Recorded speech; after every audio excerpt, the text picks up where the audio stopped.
3 years ago, I started tracking my sleep, only to discover I was sleeping an average of just 5 hours per night.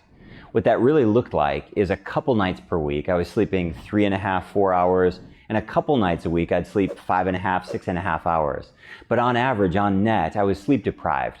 My quantity of sleep was terrible, but even worse, my quality of sleep, which was something I didn't know that much about, was terrible. When I was younger, I could get away with it. It seemed like a little bit of missed night sleep here and there, and nothing really happened. Once I got into my 40s, sleep deprivation really started to show up in 3 main ways in my life. Maybe you can relate. The first big thing that I noticed is my mental health just goes straight down the drain.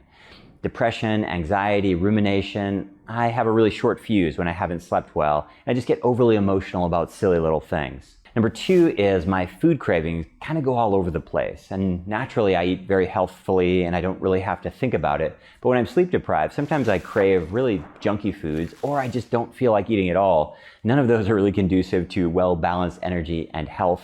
The third thing that happens, and this is what really pushed me over the edge if I'm being honest, is my recovery time from exercise just is terrible when I haven't slept.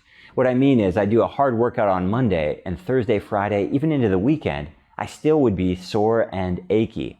I've now learned that when your sleep quality is poor, you miss out on that deep sleep where human growth hormone is released, and that's where a lot of the healing hormones happen at night. When it comes to sleep quantity, most of you already know you probably need 7 to 9 hours. Some people a little less, some people a little more. But if we set our target for around 7 to 9 hours as adults, that's a really healthy range to be in. The second part of this equation is where most people haven't even looked, and that's sleep quality. If you imagine your night of sleep like a pie chart, we'd like about half of your night's sleep to be what's called light sleep. About 1/4 will be deep sleep, and again, that's where that human growth hormone is released. And then about 20-ish% would be rapid eye movement sleep, REM sleep. And surprising to most people, that's when your heart rate and your breathing rate actually increases. Now, the remaining percentage points usually are awake time that you may or may not be aware of, tossing and turning, getting up to pee, and that would be a healthy night's sleep. When your sleep is messed up, like mine often was and sometimes still is, very often we get more and more light sleep, more and more wake time, and less deep sleep, and at least for me, little or no REM sleep, which is very, very dangerous to your health.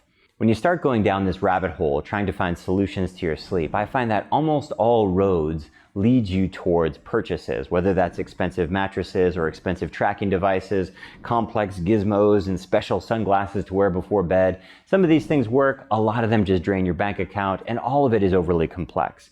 My hope is here, based on my research with people like Russell Foster and Matthew Walker, people like the quantified scientists, many of whom have been on my podcast, many of whose work I have studied. My hope is here to give you a real simple list that costs little or no money that you can get started right away. And most importantly, these are high leverage points that'll make a big difference. In this video, here's what we'll discuss: how to black out your room, how to cool down your room, why it's important to go to sleep sober, why to avoid food and caffeine before bed, the importance of sleep position for optimal circulation and respiration, how to track your respiration, your breathing quality at night using a free app on your phone, pre-bed mindfulness rituals to set you up for a great night's sleep, consistent sleep schedule to optimize your nervous system readiness for sleep, and lastly, the importance of making your bed a sacred place for sleep only. If you'd like to skip forward, I put a PDF link down below to everything that we've talked about. And just a quick ask before we jump in, to support the channel, just hit subscribe down below. Takes a moment, doesn't cost anything, and it really helps me out.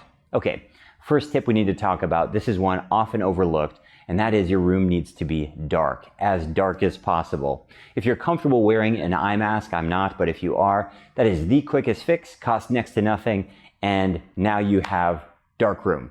Dark is really crucial to make sure that you don't stimulate things like cortisol, your waking up hormone that will be normally brought upon by the dawn. And when you have lights in your room, and that might be glowing lights from a mobile phone, that might be a crack in a window, that might be street lights that are pouring in. Even if you live in suburban areas, light pollution is everywhere. It can really screw up your sleep in ways that you might not even be noticing. Here's what happens. When people hear this, they look at their windows and they get a quote and they realize it's going to cost thousands of dollars to black out their room. Maybe you rent a place, maybe you don't want to invest, maybe it just seems too complicated. all of those are legitimate arguments. If you don't have an easy way to get your room black, here's what you do. You can order these online. They're very inexpensive. They are essentially DIY blackout curtains. You don't have to install anything. This is simply a plastic blackout sheet, and you install it using Velcro strips, which are pretty easy to hide. They're pretty subtle, and you don't need a lot of them. Using this simple kit, which will cost you $10 or $20, you can really black out just about any room, even if you're traveling. Here's what Russell Foster has to say. Now, we said about reducing light exposure before you go to bed, but light exposure in the morning is very good at setting the biological clock to the light-dark cycle, so seek out morning light. Basically, listen to yourself. The other tip when it comes to blacking out your room is to use electrician's tape to black out any little glowing dot you might have. That could be a light switch, it could be a mobile phone charger, it could be an alarm clock, anything that glows, try to get rid of it. These little teeny lights can make a huge difference. The next thing we need to talk about is getting yourself into a cool room. Think of sleeping in a cool, dark cave. That's the best analogy to think about. Almost everyone sleeps in a room that is too hot. Your body temperature needs to drop for you to fall asleep. It's very helpful to be in a cool room. Now, you can use all the blankets you want, but that cool temperature that you're breathing in, this is what's really crucial. And most people will do good with a room around 65 to 68 degrees Fahrenheit. And this is way cooler than you're used to. So you might need to make some adjustments with extra blankets, but it can make a big, big difference. Now, if you're not able to physically get your room that cool, maybe you don't have an aircon unit or it's not economical, using a simple fan is a way to hack it. It's not ideal, but you don't necessarily need to invest in complicated cooling systems, and you don't necessarily need to have aircon blowing on your face all night. The next tip is a little counterintuitive because all of us know with a couple glasses of wine you fall asleep. With CBD oil you probably fall asleep, and certainly with sleeping pills or sleeping supplements like melatonin you fall asleep. Almost all of the sleep aids, the exogenous stuff that you take or drink or pop a pill, almost all of that reduces your sleep latency, meaning you fall asleep fast. And that feels really good. When you start to dig a little deeper and track your data, what you'll find is your sleep quality tends to be pretty poor. So even though you sleep fast, and you might even sleep relatively long, the quality of your sleep, so those sleep cycles we talked about before with light sleep, deep sleep, and REM sleep, they're often compromised. So whenever possible, try to go to sleep sober. I'm not saying to never use sleep aids. Maybe you're traveling and you're jet lagged and you need to use something to fall asleep, but these are not something you should rely on a daily basis. Next up is to go to bed with an empty stomach. When you have food in your stomach actively digesting, it often will raise your heart rate and raise your body temperature in measurable ways. This is not ideal for sleeping. Just for basic stomach emptying, usually 1 to 3 hours, and most people, most meals, it's at least passed through the first part of digestion, and that's usually enough time. If you're comfortable and it works for your schedule, 4 or 5 hours is ideal, but for most people, just a solid 3 hours empty stomach before bed can make a huge difference. The next tip is no caffeine after noon. Caffeine blocks something called adenosine receptors, and it basically tricks your body into feeling awake. It has a really long half-life, which people don't realize, about 12 hours. So if you have your last cup of coffee or tea or caffeinated beverage at noon, all the way until midnight, that's how long it takes for half of it to go away. So if you're having caffeinated beverages at 3 or 5 in the afternoon, by the time you get into bed, there's still quite a bit of caffeine in your system. And whereas you might acclimate to the caffeine and fall asleep pretty quickly, again, your sleep quality can still be affected. Even if you can drink coffee and fall asleep, it doesn't mean your sleep quality is good. The next tip has to do with your sleep position at night. For decades now, mattress manufacturers, in an attempt to differentiate and add value and convince you that you should buy a mattress every couple of years, which is probably not necessary, they make a lot of claims about posture and back pain that just aren't really backed by evidence. There's never been a case of someone fixing like a hyperkyphosis or a hyperlordosis from a mattress. This never happened. There's never been a case of somebody with a hunchback who suddenly got a magic mattress and was upright. That doesn't happen. But for many of us, we're stuck in this idea that if we somehow sleep in a perfect position, we'll have perfect posture. Work on your posture in the gym, work on your circulation and your respiration in bed. To think about the ideal sleeping position, you should go look at neonatal units, you should go look at hospitals, and what you'll find are modified Fowler's positions, and what you'll find is sleeping on your side. Here's the thing, when you sleep on your side, you optimize your body for respiration and circulation, which is really ideal.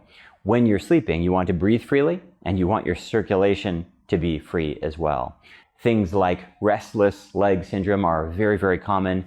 Snoring and even sleep apnea, obstructive sleep apnea, very, very common. All of these can be greatly remediated or even completely eliminated by improving your sleep position. If you can sleep on your side, use whatever kind of pillow or arrangement you need, that's ideal. If that doesn't work, sleep on your back with your upper body elevated. It's called a Fowler's position, or usually a modified Fowler's position. You can buy special pillows for this, or you can simply stack up pillows in your home. It takes a little while to get used to, but it can make a massive difference, especially if you have breathing problems at night. When it comes to sleeping, remember, we want to get our quantity and our quality. Your sleep position will dramatically improve your sleep quality, and this is something that you can measure. The next tip plays right into our previous one with sleep position, and that is track your breathing at night using an app called Snore Labs. There's a free version of the app for iOS and Android. It's not ideal to have your phone next to you in bed, but it's just for a week. Here's what you do. Open the app, press start, put it face down on your nightstand, and it will record your evening breathing. You'll be able to record and listen to yourself breathing. What you might hear is that your breath is slow and gentle and quiet throughout the night, in which case you know you're doing great. What about 30 to 50% of people find is they have snoring, they have wheezing, they have rapid breathing. That's cause for concern. And you can get essentially incredible insight into your own respiratory patterns without necessarily going to a doctor and going to a sleep lab, which is complicated and expensive, and you can at least do some of the preliminary work at home. Yes, there are other sleep trackers, and yes, things like an Oura Ring or a Whoop band, or even things like a Fitbit or an Apple Watch. They do a pretty good job of sleep tracking, but for many people, they don't want to invest in another gizmo. It's one more thing to track. Many people simply listening to your own breath can give you a tremendous insight in terms of how you're doing at night. Next on the list is some type of pre-bed mindfulness ritual. This might be listening to some calming music. This might be prayer or meditation. This might be some type of chanting or spiritual practice that's unique to you. Or if you'd like something that's completely practical and simple, I like to use yoga breathing practices. We teach a 4-8 belly breath that's very helpful to do in bed. Let me show you how to do it. Lie flat on your back, put your right hand on your heart. Your right hand will stay still. Put your left hand on your abdomen. Your abdomen will rise and fall with the inhale and exhale. Inhale, your belly rises 1, 2, 3, 4. Exhale, your belly falls slowly 8, 7, 6, 5, 4, 3, 2, 1. As you inhale, your belly rises and fills like a balloon. 1, 2, 3, 4. As you exhale, deflate the balloon slowly. 8, 7, 6, 5, 4, 3, 2, 1. You can do this in bed, right before bed. I usually recommend 10 rounds or until you fall asleep. Whether you're doing prayer or mindfulness, whether you're reading spiritual texts or doing yoga breathing like I just shared with you, our goal is to help gently nudge your nervous system towards a parasympathetic rest and digest mode of being. This is where our heart rate would slow, our respiratory rate would slow, our body temperature would cool, and our blood would move down south towards our organs of digestion and elimination and set us up for a really great night's sleep. There are many different paths to get you to the same end. You choose the one that works for you. Next on the list is a consistent sleep schedule. Your nervous system responds very well to regularity, meaning if you're used to eating breakfast every day at 9:30 you will have hunger pains.